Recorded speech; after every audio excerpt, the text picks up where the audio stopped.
Sepenggal kisah Mbah Mukoyim, Kiai pejuang pendiri pesantren Buntet Cirebon.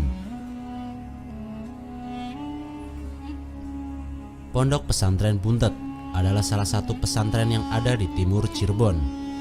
Buntet juga merupakan salah satu pesantren tertua di Cirebon, sehingga sudah banyak mencetak ribuan santri dan alumni. Pendirian pesantren Buntet sendiri tidak lepas dari keadaan kesultanan dan pemerintahan Cirebon pada masa itu.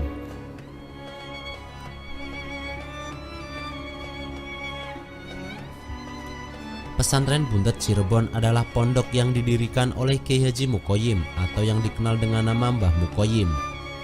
Buntet pesantren sendiri didirikan bertujuan salah satunya untuk menghimpun kekuatan para ulama dalam melawan penjajahan Belanda saat itu yang sudah banyak mempengaruhi dan menguasai keraton Cirebon.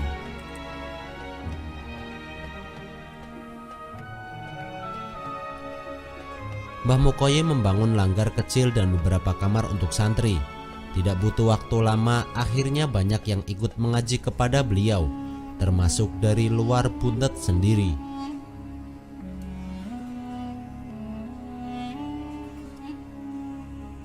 Namun kabar perkembangan pesantren yang dibangun Mbah Mukoyim sampai ke telinga para penjajah karena dianggap melakukan perlawanan, sehingga kemudian penjajah berencana melakukan penyerangan dan penangkapan terhadap Mbah Mukoyim.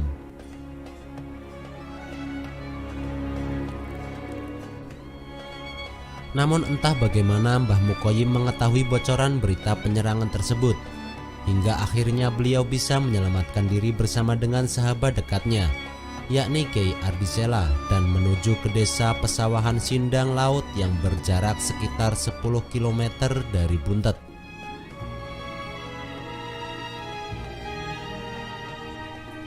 Dari sinilah kemudian Mbah Mukoyim melakukan perjalanan sampai ke daerah Pemalang. Selain untuk menghindari penangkapan penjajah sendiri, Mbah Mukoyim sembari melakukan dakwah pada tempat-tempat yang disinggahinya.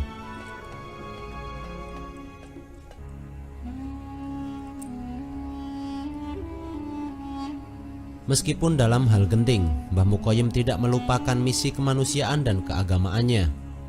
Menurut Kiai Miftah Fakih, hal tersebut dilakukan juga sebagai bentuk mempertahankan ideologi bangsa agar tetap ada rasa untuk menolak para penjajah.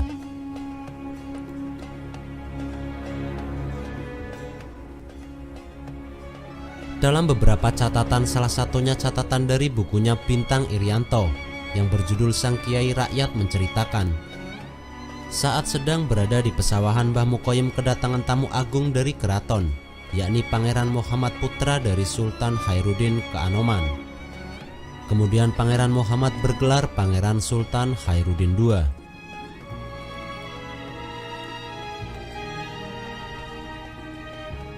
Pangeran Muhammad menceritakan tentang keadaan keraton atas campur tangan Belanda yang sudah sangat mengkhawatirkan. Pangeran Muhammad pun kemudian menyatakan diri menjadi santri Mbah Mukoyim.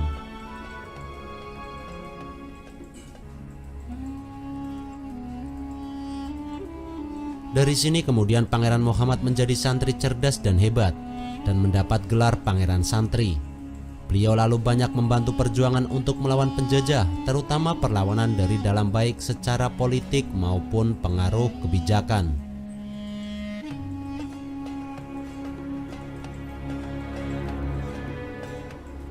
Namun karena hal tersebut akhirnya menjadi blunder bagi kalangan santri. Sebab hubungan antara Pangeran Santri dan Mbah Mukoyim dijadikan kunci bagi Belanda untuk bisa mengetahui keberadaan Mbah Mukoyim, sehingga Belanda melakukan persiapan penyerangan ke pesantren Mbah Mukoyim yang ada di Pesawahan.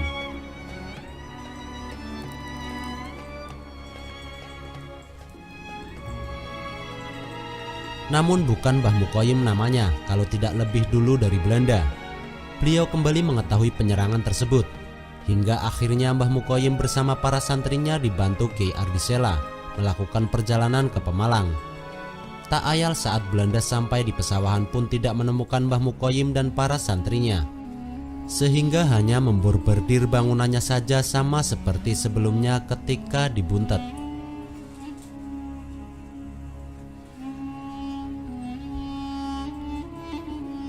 Di Pemalang, Mbah Mukoyim di Kampung Beji atau nama aslinya bernama Kampung Kenanga.